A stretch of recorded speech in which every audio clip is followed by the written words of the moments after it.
Boredom fuels the imagination. Having nothing to do can lead to creative thinking. Boredom can stimulate creative thinking. Electronic devices tend to dull the imagination. Boredom and ennui are not the same thing, and they don't affect people the same way. I miss boredom. Boredom is a great hack for bringing out the inventiveness in a person, but I haven't been genuinely bored since I was a teenager. Ever since I was a senior in high school, I've been piling on the responsibilities to the point that I rarely have spare time to be bored.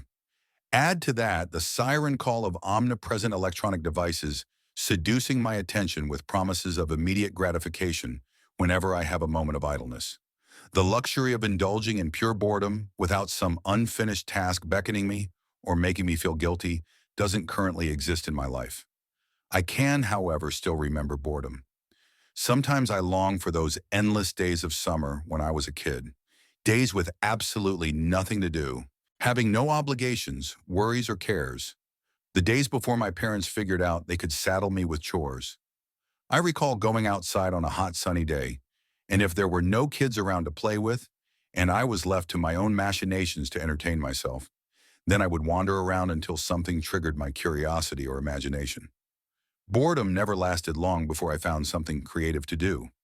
A pool of tar bubbling up out of the pavement on the road in front of my house was always a welcome sight. You can make all sorts of things with warm, soft tar. Later on, I would get yelled at by my mother for ruining my clothes with permanent black streaks and spots. She would roughly scrub the remnants of the tar from my hands with an old rag and some gasoline. But I never learned. The next time I found some of that gooey gunk, I would try to stay clean by playing with it using sticks instead of my fingers. But inevitably, it still got all over me.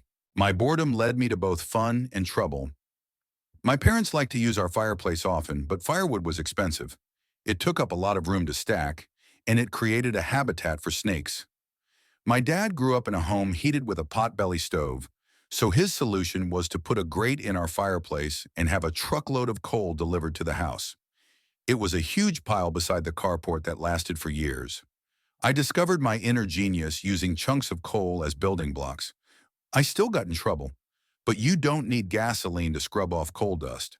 To keep me out of the coal and the tar, Dad built a large wooden sandbox for me to play in. He had a truckload of sand brought in. Dad was a builder, so he frequently thought in large.